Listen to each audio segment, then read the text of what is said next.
నమస్తే, welcome to Pragathi media. నేను Aditya. America అధ్యక్షుడికి ఊహించని షాక్. అగ్రరాజ్యంలో ఇప్పుడు ట్రంప్ వర్సెస్ సుప్రీంకోర్టు వారు పీక్స్ కు చేరింది. సుప్రీంకోర్టు తీర్పుతో ట్రంప్ అగ్నిపర్వతంలా విస్ఫోటనం చెందారు. దాదాపు ప్రపంచంలోని అన్ని దేశాలపైన ఎడాపెడా భారీ సుంకాలు విధించిన అమెరికా అధ్యక్షుడు డొనాల్డ్ ట్రంప్ కు సుప్రీంకోర్టు న్యాయస్థానంలో శుక్రవారం గట్టి ఎదురుదెబ్బ తగిలింది. అమెరికా చట్టసభల అనుమతి లేకుండా విధించినటువంటి ఆ సుంకాలను రద్దు చేస్తూ 9 మంది న్యాయమూర్తులతో కూడినటువంటి సుప్రీంకోర్టు ధర్మాసనం 6/3 మెజార్టీతో తీర్పు వెలువరించింది. అధ్యక్షుడి అత్యవసర అధికారాల చట్టాన్ని వినియోగిస్తూ ప్రతీకార సుంకాలు విధించడాన్ని కూడా ధర్మాసనం తప్పుపట్టింది. రాజ్యాంగం ప్రకారం చట్టసభలకు మాత్రమే పన్నులు సుంకాలు విధింపు అధికారం ఉంటుందని స్పష్టం చేసింది. పన్నుల సుంకాలు విధించే అధికారాన్ని రాజ్యాంగ నిర్మాతలు కార్యనిర్వాహక శాఖకు ఇవ్వలేదు అని మెజారిటీ తీర్పు రాసినటువంటి ప్రధాన న్యాయమూర్తి జస్టిస్ జాన్ రాబర్ట్స్ పేర్కొన్నారు. అయితే 6 న్యాయమూర్తుల మెజారిటీ తీర్పునకు భిన్నంగా 3 జడ్జీలు విడిగా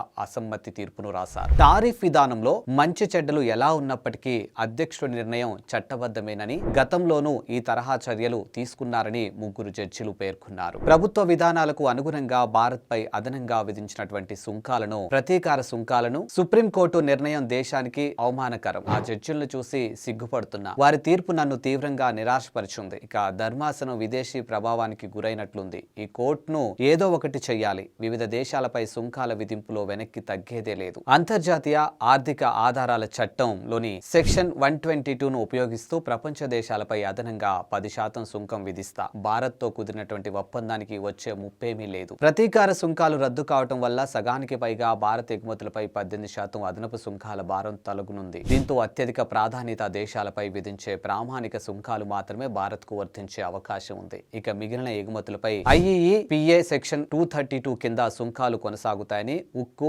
అల్యూమినియంపై 50%, కొన్ని ఆటోమొబైల్ పరికరాలపై 25% సుంకం వర్తిస్తుంది. ఇక ఎగుమతి విలువల్లో దాదాపు 40% ఉంటే స్మార్ట్ ఫోన్లు, పెట్రోలియం ఉత్పత్తులు, ఔషధాలు సుంకాల నుంచి మినహాయింపు పొందుతాయి. ఇక సుప్రీంకోర్టు తీర్పు నేపథ్యంలో భారత్ అమెరికాతో తన వాణిజ్య ఒప్పందాన్ని సమీక్షించుకునేందుకు వీలు కలిగింది. ట్రంప్ ఆ దేశం మేరకు దిగుమతిదారుల నుంచి ఇప్పటి వరకు అదనంగా వసూలు చేసినటువంటి సుంకాలను ఆయా కంపెనీలకు తిరిగి చెల్లించాలా వద్దా అనే విషయాన్ని సుప్రీంకోర్టు తీర్పు స్పష్టం చేయలేదు. అసలు ఆ విషయాన్నే ప్రస్తావించలేదు. చాలా కంపెనీలు అదనపు దిగుమతి సుంకాలు తమకు తిరిగి చెల్లించాలంటూ దిగుమతి న్యాయస్థానంలో పిటిషన్లు దాఖలు చేశాయి. దిగుమతిదారుల నుంచి అదనపు సుంకాలను వసూలు చేయడం ద్వారా గత ఏడాది డిసెంబర్ వరకు $13,300 కోట్ల అమెరికా ఖజానాకు చేరాయని అంచనా. ఇక దిగుమతి ప్రతీకార సుంకాల వసూలును సుప్రీంకోర్టు రద్దు చేయడం వల్ల ఆ మొత్తాలు తిరిగి చెల్లింపులో గందరగోళ పరిస్థితి ఏర్పడుతుందని అసమ్మతి తీర్పు రాసిన జడ్జి జస్టిస్ కవానా పేర్కొన్నారు. ఇక అదనపు సుంకాల వసూలును నిలిపివేసిన, వసూళ్లు చేసిన మొత్తాలను తిరిగి చెల్లించాల్సి వచ్చిన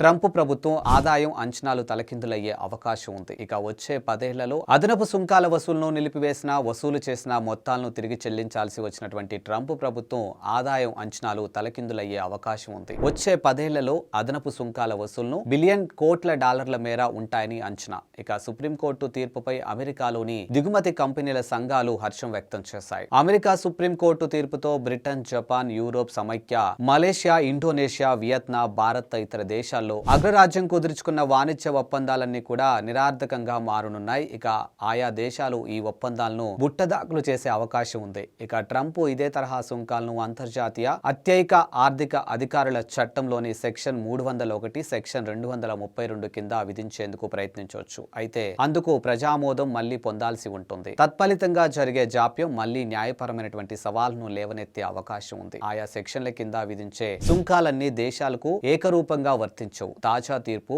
వాణిజ్య విషయాల్లో అమెరికా పార్లమెంటుదే పైచేయని స్పష్టం చేసింది. సుంకాలను ఆయుధాలుగా ఉపయోగించి ఇష్టారాజ్యం చెలాయించే అధ్యక్షుడి ప్రవృత్తికి క్లేవం వేసింది. అమెరికా అధ్యక్షుడు డొనాల్డ్ ట్రంప్ 2025 ఏప్రిల్ 2న తన దేశ వాణిజ్య లోటు భారీగా పెరిగిపోవటాన్ని జాతీయ అత్యవసర పరిస్థితిగా ప్రకటించారు. దీంతో ఆయన అన్ని రకాల దిగుమతులపై 10% సుంకం విధించడం ఈ వివాదాన్ని నేపథ్యంగా నిలిచింది. తదనంతరం వాటిని ఇష్టానురీతిగా పెంచుకుంటూ వెళ్లారు. దశాబ్దాలుగా కొనసాగుతున్నటువంటి వాణిజ్య లోటు అమెరికా పారిశ్రామిక పునాదుల్ని బలహీనపరిచిన ఆర్థిక ముప్పు తలెత్తేందుకు కారణమైందని ట్రంప్ యంత్రాంగం పేర్కొంది. ఈ వాదనను నిపుణులు పూర్తిగా తిరస్కరించారు. 1975 నుంచి వాణిజ్య లోటు ఉన్న అమెరికా ఎన్నడూ ఇలాంటి తీవ్ర చర్యలకు పాల్పడలేదని విమర్శకుల వాదన. IEEPAను అడ్డం పెట్టుకుని ప్రపంచ దేశాలపై సుంకాలు విధించడాన్ని ఇప్పటికే 3 కింది స్థాయి కోర్టులు వ్యతిరేకించాయి. అమెరికాకు అతిపెద్ద వాణిజ్య భాగస్వాములైనటువంటి మెక్సికో, కెనడా, చైనాలపై సుంకాలు విధించారు. ఈ సుంకాలను సుంకాలను సమర్థించడానికి ట్రంప్ అక్రమ చొరబాటును, ఫెంటానిల్ వంటి ఔషధాల అక్రమ రవాణాను సాకుగా చూపి జాతీయ అత్యయిక పరిస్థితిని ప్రకటించారు. ఇక కెనడాపై 35%, మెక్సికోపై 25% అక్రమ రవాణా సుంకం విధించారు. ఇక బ్రెజిల్ నుంచి వచ్చే దిగుమతులపై సుంకాలను భారీగా పెంచారు. ఐఈఈపీఏను అడ్డు పెట్టుకుని భారత్ పై కూడా అదనపు సుంకాలు విధించారు. ఇక ట్రంప్ తొలుత